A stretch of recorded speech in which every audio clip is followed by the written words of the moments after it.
سريعًا عشان ما نضيّعش وقتك وندخل في الtopic بتاعة الفيديو ده سريعًا، أنا أتمنى إن شاء الله الفيديو ده ما يبقاش طويل. الفيديو ده مخصص لمين؟ لأي حد شغال شغلانة الsales عامةً أو medical representative أو product specialist أو شغال في الpharmaceutical field تحديدًا whatever كانت الgrade بتاعتك إيه أو الشركة عندك بتسميها إيه. طيب هنتكلم على إيه في الفيديو ده؟ هنتكلم على صور الhandling objection وإزاي تتعامل معاها. وأنت في الcall مع الدكتور ممكن بتلاقي بعض الاعتراضات من الدكتور سواء كان على الmolecule بتاعك أو إن هو مش شايف difference بينه وبين الcompetitor أو الحاجة اللي هو بيكتبها، أو الدكتور عنده claims معينة سواء كانت side effect أو على السعر كprice، أو ممكن حتى يكون هو عنده معلومة مغلوطة سواء كانت خاصة بstudy أو guideline، أو ممكن بعض الناس كشركات تانية أو competitor قال له معلومة أو سمع معلومة هو عايز يتأكد منك هل المعلومة دي صح والّا لأ. بس خلّينا قبل ما نبدأ في صور الhandling objection وإزاي تتعامل معاها، خلّينا نتفق على حاجة. أنت محتاج في الsales call بتاعتك، وده لازم يبقى واصل من كلامك ومن نبرتك ومن لهجتك والword اللي أنت بتستخدمه مع الدكتور، إن أنت patient centric customer centric، وفي الآخر ييجي الproduct. لو أنت داخل تقول أنا فلان الفلاني الشركة الفلانية معايا المنتج العلاني بيحل المشكلة الآتية، ده مش صح. الصح إن أنت بتشوف المنتج بتاعك ده أو بتشوف الدكتور عنده مشكلة إيه مع الpatient، والمشكلة دي هو بيعاني منها أو irritant بالنسبة له فمحتاج يدوّر لها على solution، وتشوف الدكتور ده إيه الneed بتاعته، هل هو حد بيهتم بالprice، هل هو حد بيهتم بالbrand، هل هو حد بيهتم بإن المريض بتاعه دوّة يحصل له fast relief whatever الneed بتاعة الدكتور ده إيه، ثم تطلّع المنتج اللي بيحل أو بيقدر إن هو يبقى fit على الدكتور وعلى الpatient need. لكن لو زي ما قُلت لك داخل تتكلم على الproduct، الcall بتاعتك بنسبة 99% الدكتور ما سمعهاش. طيب خلّينا كده نبدأ في صور الhandling objection. إحنا هنا مش هنتكلم على الsteps of call، إحنا هنتكلم على واحدة من الsteps اللي بتكون وسط الcall وتتعامل معاها إزاي. شطارتك في الhandling objection هو الactive listening، مش فكرة الhearing السمع. في فرق، مش هاقعد أقول لك بقى إيه الفرق بين الactive والlistening والhearing والكلام ده كله، بس simply الactive listening إن أنت بتسمع الدكتور وبتسمع أكتر ما بتتكلم، وبتسمعه مش بودانك بس، لأ كمان عينك بتبقى ملاحظة تعابير وشه، الbody language بتاعته عاملة إزاي. بعض الدكاترة especially اللي بيكونوا بstyle planner أو style problem solver، الناس دي شوية بيكونوا ممكن نقول عليهم masked face، أو بيحاول إن هو يكون وشه بنفس التعابير طول الcall سواء معاك أو مع غيرك. بس once إن هو الدكتور ده بيبدأ إن هو يfocus مرة واحدة على الأيباد بتاعك، أو يقول لك وريني بس الslide دي تاني، أو يبدأ الدكتور مثلًا يتكلم معاك أو يengage أو يبتسم أو يمتعض whatever كان الemotion اللي اترسم على وشه في اللحظة دي، دي signal. ما ينفعش إن أنت بتskip وتكمل الcall بتاعتك ولا كأنك شُفت حاجة. أنت محتاج هنا تسأل سؤال أو تعمل probing مع الدكتور عشان تعرف المشكلة فين، والّا هو اقتنع بإيه. كل ده عشان تعرف تطلّع منه الhidden need. لو عايزني أعمل لك فيديو عن الstyling بتاع الدكتور وأنواع الstyle ده planner والproblem solver pathfinder people person، وإيه الفرق بين الstyle دي أو الdifferent style دي من الدكاترة وإزاي تتعامل مع كل دكتور فيهم، عرّفها لنا في الcomment تحت. يالّا بينا نبدأ ناخد الobjection اللي أنت ممكن تقابلها أو أشهر الاعتراضات اللي ممكن تقابلها في الsales call. وإحنا هنا هنتكلم على situation اللي بيحصل في الcall حقيقية، وده اسمه إيه وهنتعامل معاه إزاي. أول situation ممكن تتعرّض ليه مع الدكتور إن الدكتور يقول لك أنا مش شايف فرق بين المنتج بتاعك والمنتج اللي أنا باكتبه. هنا الدكتور بيكتب تقريبًا نفس المادة الفعّالة، وشايف إن المادة الفعّالة دي effective في الcase الفلانية، ولكن هو مش شايف إن هو يكتب المنتج A اللي هو بتاعك مكان المنتج B، لإن هو شايف إن هو الاتنين زي بعض، فإيه اللي يخلّيني أغيّر؟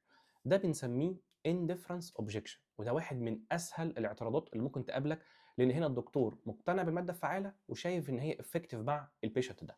شطارتك إن أنت هنا محتاج تعمل acknowledgement للدكتور، بس هتacknowledge إيه؟ هتacknowledge إن هو فعلًا دكتور باتفق مع حضرتك إن المادة الفلانية دي بتحل المشكلة الفلانية دي للpatient وده يهم حضرتك وده واضح جدًا. مثلًا say إن المنتج ده بيخفف ألم المريض مثلًا within 10 دقايق أو ربع ساعة، وكمان في long duration of action بتقعد up to 8 ساعات، الشخص اللي هيكون مثلًا post operative ده راجل عنده مشكلة إن هو عنده acute pain محتاج إن هو يrelieve الpain ده بسرعة. كل الكلام ده تمام، هتacknowledge مع الدكتور. طيب شطارتك بقى فين؟ أنا محتاج أzoom in على edge موجودة عندي أو feature قوية وأعكسها بbenefit للpatient عشان الدكتور يشوف إن المنتج بتاعي مش شبه المنتج التاني، لأ ده في ميزة تنافسية موجودة فيه.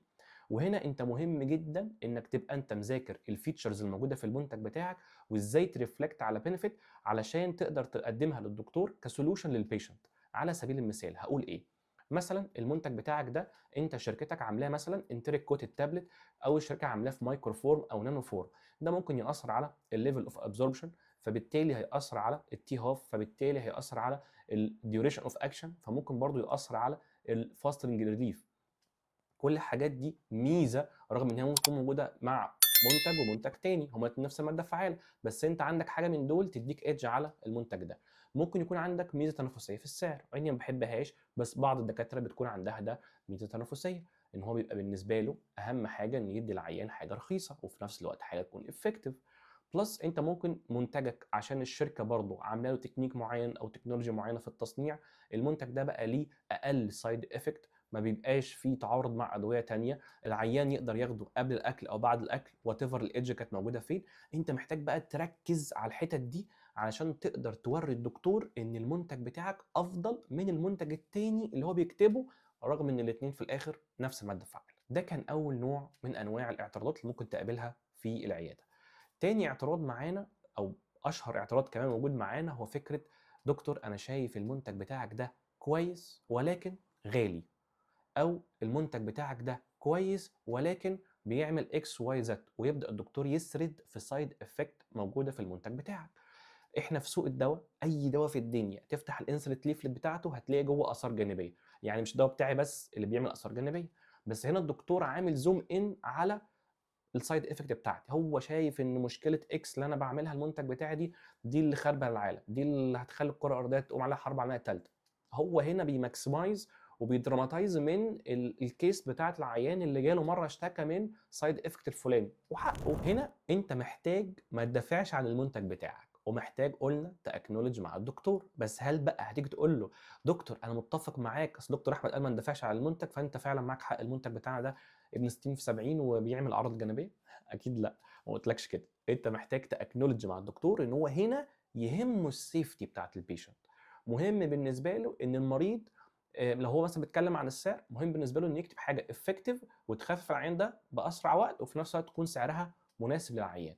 فإحنا هنا أول حاجة عملنا acknowledgement للدكتور إن هو مهم بالنسبة له الpatient، إيه بقى؟ سواء كان patient safety أو reasonable price. تمام، دي نقطة. النقطة التانية محتاج تminimize من الclaim ده. هادّيك بقى situation ومثال حصل معايا أنا شخصيًا على منتج كنت شغال عليه فترة من الفترات. المنتج ده كان بتاع anti diarrhea للأطفال، شراب. الدكتور كان بيكتب نوع معين ومشهور جدًا في السوق، النوع ده كان بيغطي نوع واحد بس من أنواع الdiarrhea ألا وهي الbacterial diarrhea. أنا كنت باغطي bacterial وviral وبروتوزول. المنتج ده كان نُص سعري، فأنا كنت double السعر. المنتج اللي هو الدكتور كان بيكتبه ما كانش بيعمل أي أعراض جانبية غالبًا ملحوظة، أنا كنت باعمل حاجة اسمها yellowish discoloration أو jaundice أو صفرة، ولكن هي صفرة لحظية، بمجرد ما العيان بيبطّل الدوا اللون ده بيختفي. الصفرة دي بتظهر في إن اللون الجزء الأبيض اللي في العين ده بيبدأ إن هو يصفر، اليورين بتاع الطفل ممكن إن هو يصفر، ففي الأطفال ده ممكن شوية مع الأم تقلق، تقول لك الواد عنده الصفرة. فبالتالي الدكتور بيحب يريح دماغه، بدل ما الأم دي تيجي تصوّت له بعد كده، لأ مش هاكتب منتج زي ده. طيب، تعالَ بقى شوف الfeatures اللي أنا كنت مذاكرها كويس أوي في المنتج بتاعي وباعكسها للدكتور، فهو الدكتور مش شايف إيه اللي يخلّيني أغيّر من دوا كنت مرتاح عليه وسعره نُص، لدوا أغلى، وأنت بتقول لي إن هو بيعمل 1، 2، 4 وفيه side effect. فأنا هنا عندي المشكلتين مش مشكلة واحدة بس. أول حاجة نيجي لموضوع السعر، جه الدكتور بيقول لي سعرك أغلى الدبل، حلو جدًا. دكتور هو أغلى لإيه؟ فيعني إيه أغلى لإيه؟ أغلى من المنتج التاني؟ لأ، إحنا هنا محتاج بقى تmaximize فكرة إن الدوا ده بيrelieve مع الأم أحسن بكتير. إزاي؟ أول حاجة الدايرية هي أكبر مسبب للوفاة في الأطفال، دي أول حاجة بدأت إن أنا أرسم الcall بتاعتي عليها. تاني حاجة المنتج بتاعي كان بيوقّف الfrequency بتاع الدايرية للنُص من أول جرعة، يعني لو الطفل ده بيعمل مثلًا في البوتي مثلًا أو بيعمل في التويلت 10 مرات في اليوم بسبب الدايرية، هينزلوا ل5 من أول يوم. يبقى أنت أول حاجة عملت relief للأم وrelief للطفل. تاني حاجة أنا باغطي كل أنواع الدايرية whatever كان سببها، bacterial viral protozoal، الراجل ده بيغطي bacterial بس. فالدكتور لو بيكتب له البكتيريال بس وهي viral infection مهما يكتب ومهما ياخد مش هيخف. لو هي بروتوزوال نفس القصة. فكل الحاجات دي مع ان الدايريه ممكن تدخل الطفل دوت في ديهايدريشن، او ممكن تدخل الطفل ده في ان هو يفقد مجموعه الكترولايت، وزي ما بقول لك هي ممكن تسبب لا قدر الله للوفاه لو اهملت. فبالتالي انت محتاج يا دكتور حاجه فاست ريليف. فانا ممكن اغلى في السعر، ولكن انا قيمتي هنا اغلى. قيمتي اغلى في ايه؟ في ان انا بعمل 1 2 3 4. حلو. فهنا الدكتور نسي السعر وافتكر الميزه الثانيه اللي بيقدمها له المنتج بتاعي، الا وهي فكره ان هو خلاص بيكتب الحاجه دي امبيريكال وات ايفر بقى كان نوع الدايريه. ما تقعدش تشغل نفسك وتعمل تحاليل لان محدش بيعمل كده. ادي ده و100% هتحصل على نتائج مذهله. طيب تعالوا الدكتور التاني بقى اللي ما اتكلمش على السعر وبيتكلم على السايد افكت اللي هو بيبقى موجود، الصفرة اللي بتبقى موجوده لحظيا مع الاطفال. هنا انت محتاج تاكنولج مع الدكتور ان يهمك يا دكتور راحه الام، ويهمك يا دكتور راحه الطفل، ان الطفل دوت يرتاح ويبقى ريليفد. وده اللي هتقدمه له برضه، هتماكسمايز في المعلومات دي كلها. البينيفيتس اللي احنا حكيناها دلوقتي تاني هتقولها، ان المنتج بتاعنا بيعمل الحاجات الحلوه دي كلها، وتحاول تمينيمايز من السايد افكت. طب تمينيمايز من السايد افكت ده ازاي؟ تعالى بقى يا باشا. هل دي جويندنس حقيقيه؟ هل هي صفرة حقيقيه؟ لا، دي حاجه فيزيكال. ما انا برضو كدكتور مش عايز وجع دماغ، والام تجي لي العياده وتقول لي اعطتني منتج جاب لي الصفرة ومش عارف ايه والكلام ده كله. طب دكتور، هي الام اللي هتجي لك كده ولا هتبقى جايه مبسوطه ان تقريبا من تاني او تالت يوم الدايريه دي وقفت؟ يعني غالبا هي جايه في الاعاده، لو جات لك اعاده اصلا الدايريه دي وقفت، وغالبا مش هتيجي، لان هي لو هتيجي يبقى لسه الطفل عنده مشكله. لكن هي حلقه الدايريه نفسها وقفت، ايه اللي هيخليها تيجي العياده تاني؟ حاجه كمان اللي كنت بقولها للدكاتره، ان دي اصلا انا بعتبرها ديسبليف او بعتبرها مس اندرستاندنج من الدكتور. ان بعض الناس على فكره كانت فاكراها ان هي صفرة حقيقيه، او ان كان بعض الكمبيوتر بيقولوا الدكتور دي صفرة، فده مش حقيقي. ولو انت عملت تحاليل يا دكتور للكبد بتاع الطفل ده هتكتشف ان هي فعلا مش صفرة. فيا دكتور دي كنا بنشرحها لهم وبنفسرها لهم، لان هنا عنده مس اندرستاندنج كبير. الصفرة هي عباره عن ايه، واللي بيحصل ده سببه ايه، وبيخلص ازاي. وعلشان تقدر تتغلب على الموضوع ده وما يحصلش، كنا بننصح الدكتور يقول للبيشنت شربي الطفل ميه كتير، سوائل كتير، فده ما بيظهرش معاه. فهنا انت بتمينيمايز من الحاجه الدكتور بيكلم منها، سواء كانت سايد افكت او البرايس، وتبدا ان انت تماكسمايز من الفيتشرز والبينيفيت وكل الايدجز الموجوده عندك، والمنتج بتاعك يقدر يوفرها كسولوشن للبيشنت بتاع الدكتور. نيجي بقى لثالث نوع من انواع الاعتراضات في السيلز كول، الا وهو الديسبليف. ايه هو الديسبليف وايه فرقه عن الديس ادفانتج؟ الديس ادفانتج دي عيب موجود في المنتج بتاعك، سواء كان سعر او كان عرض جانبي. الديسبليف ان الدكتور جايب لك اشاعات، او جايب لك كليمز من المرضى، او جايب لك كلام سمعه في ميتنج، في مؤتمر، من مندوب، من مدير، من شركه تانية، وات ايفر، وبيقول لك والله انا سمعت كذا كذا كذا كذا، والكلام ده مش حقيقي. في مرحله الديسبليف اوبجكشن ده كلام مش حقيقي. فهنا انت ما ينفعش تاتاك الدكتور، او تتهكم على المريض، او تتهكم على الشخص او المؤتمر او السبيكر او وات ايفر اللي اتكلم مع الدكتور، تقول ده ما بيفهمش، ده غلط، ده كدابين، دول مش عارفه ايه. لا، لازم تشو ريسبكت، سواء وات ايفر الدكتور سمع الكلام ده من مين. شو ريسبكت لحاجه زي دي، تاكنولج مع الدكتور الحاجه اللي هو خايف منها. يعني جه قال لك المنتج بتاعك ده سمعت ان هو بيعمل عرض جانبي اكس، فانت هنا فاهم ان هو خايف على المريض، فهتاكنولج ان هو فعلا دكتور انا متفق مع حضرتك ان مهم جدا ان ندي دواء يكون افكتيف وسيف للبيشنت، وتوري له ان الكلام ده مش حقيقي. هتوري له بقى ده ازاي؟ هتطلع له كلينيكال ستادي، هتطلع له ايفيدنس، هتوري له انسرت ليفلت، هتوري له جايد لاينز بتريكومند يو وات ايفر. احنا هنا لازم تطلع ايفيدنس او تشو ايفيدنس للدكتور. الايفيدنس ده وات ايفر كان نوعه ايه، ستادي، جايد لاين، انسرت ليفلت، ايا كان ايه، لازم توريه له علشان يطمن. سبيشالي لو انت معاك بقى كل الحاجات دي، لازم كل فتره والتانيه تتكلم مع الدكتور فيها وتهامر عليها في الكول بتاعتك، لان الراجل ده محتاج يصدق ان المنتج بتاعك ده ما بيعملش كده. والدليل ان جايد لاينز كبيره او عالميه او ستاديز كبيره، وهي بتكون معموله على بيشنت كتيره جدا او بوبيوليشن كبيره جدا، وتكون استادي قويه ومنشوره في حتت كبيره وحديثه وريسنت. كل الكلام ده لازم تقوله. ما تجيش تقول لي ده في استادي اتعملت سنه 1500 قبل الميلاد، يعني قديمه جدا. هات لي ريسنت ستادي، هات لي ريسنت جايد لاين، هات لي ايفيدنس حقيقي لسه طالع دلوقتي او ببلش دلوقتي. زي ما عرفنا كده الفرق ما بين الديسبليف والديس ادفانتج، وفي الاول اتكلمنا على الاندفرنس. نيجي لاخر نوع من انواع الاوبجكشن اللي ممكن تقابلها في العياده. الدكتور بيقول لك والله يا ابني كلامك زي الفل، منتجك زي الفل، ولكن انا مرتاح مع المنتج الفلاني والشركه الاعلانيه تحت ما يعرف بيه الار اكس هابت. ان الدكتور ايده واخده، انا مقتنع باللي انت بتقوله وانت بتزورني، والمنتج التاني ده لا حد بيزوره ولا بيتابع عليه، بس في ار اكس هابت. هنا انت محتاج تدور على ثغره موجوده في المنتج التاني والمنتج بتاعك ده بيحلها.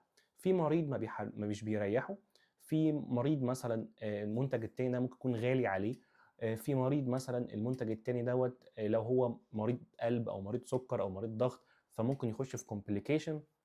فكره الادهيرنس بتاع البيشنت ان التابلت نفسها مثلا كبيره فممكن ما بيحصلش ادهيرنس، البرايس نفسه غالي فممكن العيان ده ما يكملش جرعه العلاج. وات ايفر كانت الثغره اللي موجوده في المنتج ده تبدا انت تفوكس عليها مع الدكتور ودراماتايز الكيس دي مع الدكتور، رغم ان هو ممكن مش بيشوفها كتير. كبر له المشكله او كبر له الثغره دي علشان يبدا ان هو يترايل المنتج بتاعك. واحنا هنا مش عايزين الدكتور يبقى ادفوكت لينا وان هو يكتب لنا 100 علبه في اليوم او 100 علبه في الشهر، لا انا هنا محتاج بس 1 اور 2 كيس بس يبدا ايده تاخد على المنتج بتاعي، وانا واثق ان وانس ان ايده خدت عليه والبيشنت ساتسفايد باي ديفولت الراجل ده مع الوقت هيبدا ان هو يديك 10 و20 و100 من الكتابات. فهنا ما تستعجلش، يعني اللي فات ده كله ممكن يحصل الشيفتنج بعد الزياره على طول، لان الدكتور ما كانش بيكتب وبدا يكتب، الدكتور قلل الكتابات ورجع يكتب كويس وات ايفر، لكن هنا الدكتور ما بيكتبش اصلا. فانا هدفي مش ان انا مره واحده اخد التورته الكبيره، انا هنا هدفي اخد 2 3 كيس بير ويك بير داي بس يبدا. وانس ان هو بدا صدقني الموضوع بعد كده بيبقى قوي جدا والكتابات بتبقى سريعه جدا وخلاص انت بتخش في السب كونشس للدكتور الار اكس هابت الجديد. بس كده ده كان الفيديو بتاعنا النهارده عن ازاي تهندل الاشهر الاوبجكشن او الاعتراضات من الدكاتره في السيلز كول. شكرا ليكم وشكرا لدعمكم للشانل بتاعتنا كقهوه المناديب لكل الميديكال ريب. اخيرا محتاجين منكم تساعدونا في نشر المحتوى ده. لو انت شايف ان الفيديو ده ضاف لك حاجه او فادك في حاجه اعمل لنا لايك وسبسكرايب، ولو انت شايف ان هو ممكن يفيد حد تاني من زمايلك اعمل له شير. اشوفكم على خير.